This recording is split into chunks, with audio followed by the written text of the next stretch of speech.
Você acha que o escândalo Epstein ficou restrito aos Estados Unidos? E se eu te dissesse que, em meio a mais de 3 milhões de páginas de documentos, há nomes que fazem parte da história recente do Brasil? Empresários bilionários, um dos maiores comunicadores da televisão brasileira, 2 presidentes da República, agências de modelos, jovens brasileiras. Mas antes de qualquer conclusão precipitada, existe um detalhe fundamental. Aparecer nos arquivos não significa automaticamente envolvimento em crime. Em muitos casos, trata-se apenas de menções, citações ou trocas de e-mails que, isoladamente, não comprovam participação direta em qualquer ilegalidade. E é exatamente aí que essa história se torna mais complexa do que parece. Entre os nomes citados está o arquiteto brasileiro Arthur Casas. Reconhecido internacionalmente, ele aparece nos registros por causa de uma troca de e-mails em 2016. Seu escritório o avaliava de forma preliminar um possível projeto arquitetônico ligado a uma propriedade associada a Epstein. Segundo nota divulgada na época, houve apenas uma visita técnica inicial, acompanhada por uma gerente de projetos internacionais. Nenhum contrato fechado, nenhuma obra executada, apenas uma sondagem profissional, algo comum no universo da arquitetura de alto padrão. É um exemplo claro de como um nome pode surgir em documentos volumosos sem que isso por si só indique cumplicidade. Mas os arquivos também mencionam figuras políticas conhecidas do público brasileiro. O nome de Jair Bolsonaro aparece em 2018, às vésperas da eleição presidencial. A referência surge em trocas de e-mails entre Steve Bannon, ex-estrategista de Donald Trump, e Epstein. Bannon comenta que havia recebido um convite para atuar como conselheiro da campanha de Bolsonaro e pergunta a Epstein o que achava da ideia. A resposta sugere que, se a vitória fosse provável, a aproximação poderia ser positiva para a imagem de Bannon. Em nenhum momento há indício de contato direto entre Bolsonaro e Epstein. O nome do então candidato aparece como tema de conversa, não como interlocutor. Já o nome de Luiz Inácio Lula da Silva surge em contextos distintos. Grande parte das menções está ligada a possíveis interesses de investimento no Brasil. No entanto, há um registro específico no qual Epstein afirma ter falado com Lula por telefone durante o período em que o ex-presidente estava preso em Curitiba. A presidência da República negou a possibilidade dessa ligação, argumentando que, nas condições em que Lula se encontrava, tal contato seria inviável. Percebe o padrão? Menções existem. Provas diretas? Não. Então chegamos a um nome que talvez surpreenda ainda mais: Silvio Santos. A única referência ao apresentador aparece em um e-mail de 2014 contendo um artigo do jornal The Times sobre as pessoas mais admiradas do mundo. Entre os nomes citados na pesquisa estava Silvio Santos, algo que para o público brasileiro não é novidade. Essa é a extensão documentada da menção. Curiosamente, entre os milhões de páginas também consta uma pegadinha do programa Silvio Santos. Sim, um trecho de entretenimento televisivo brasileiro arquivado dentro de um dos maiores escândalos judiciais da década.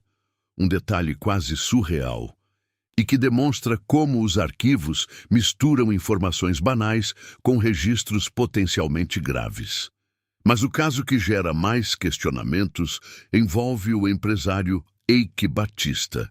Inicialmente, seu nome e o de sua ex-esposa surgem em trocas de mensagens entre Epstein e Jean-Luc Brunel, apontado como colaborador próximo de Epstein no meio de agências de modelos. As primeiras referências eram vagas. Batista declarou publicamente que não conhecia Epstein e nunca havia falado com ele. Dias depois, novos e-mails vieram à tona. Neles, Epstein menciona convites para visitar o barco de Eike Batista e fala sobre a possibilidade de um almoço que incluiria Elon Musk. Não há confirmação pública de que esse encontro tenha ocorrido. Os registros apenas indicam que havia algum nível de interlocução indireta. Até o momento, Icke mantém a posição de que jamais se encontrou com Epstein. Mas talvez o ponto mais perturbador dessa história não esteja nos nomes famosos. Está nas estruturas. Os documentos indicam que Epstein tinha interesse direto no Brasil como fonte de recrutamento de jovens modelos. Há trocas de mensagens nas quais ele pergunta se há amigas disponíveis em São Paulo, conversas sobre compra de agência de modelos, tentativas de adquirir revista de moda para dar aparência de legitimidade às operações.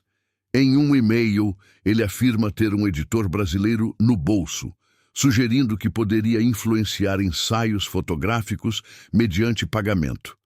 Segundo depoimentos posteriores, jovens brasileiras, muitas entre 13 e 15 anos, tiveram viagens custeadas para os Estados Unidos. E é nesse contexto que surge um dos nomes mais impactantes dos arquivos, Marina Lacerda.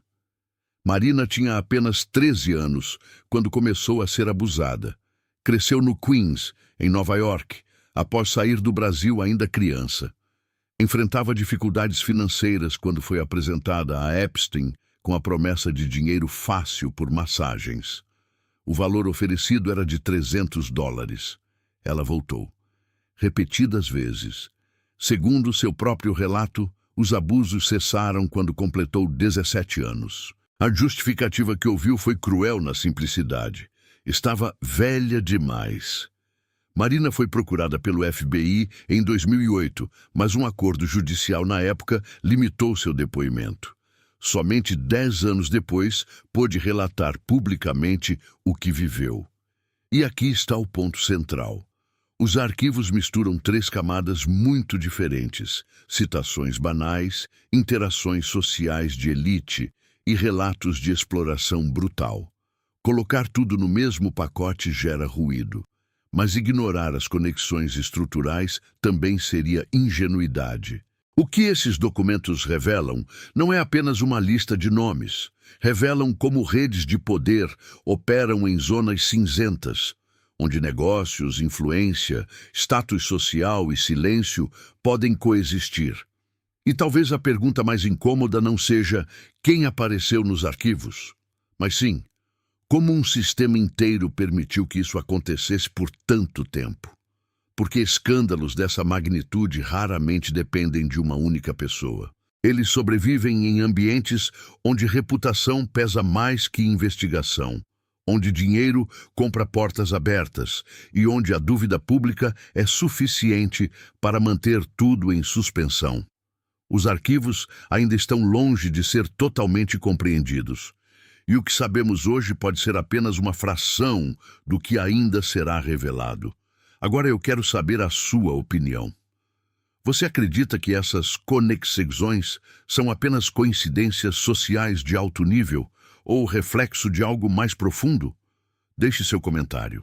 Se esse vídeo te ajudou a entender melhor essa história complexa, curta, se inscreva no canal e continue explorando os bastidores que quase ninguém explica. Porque às vezes o que parece distante está mais perto do que imaginamos. Nos vemos no próximo vídeo.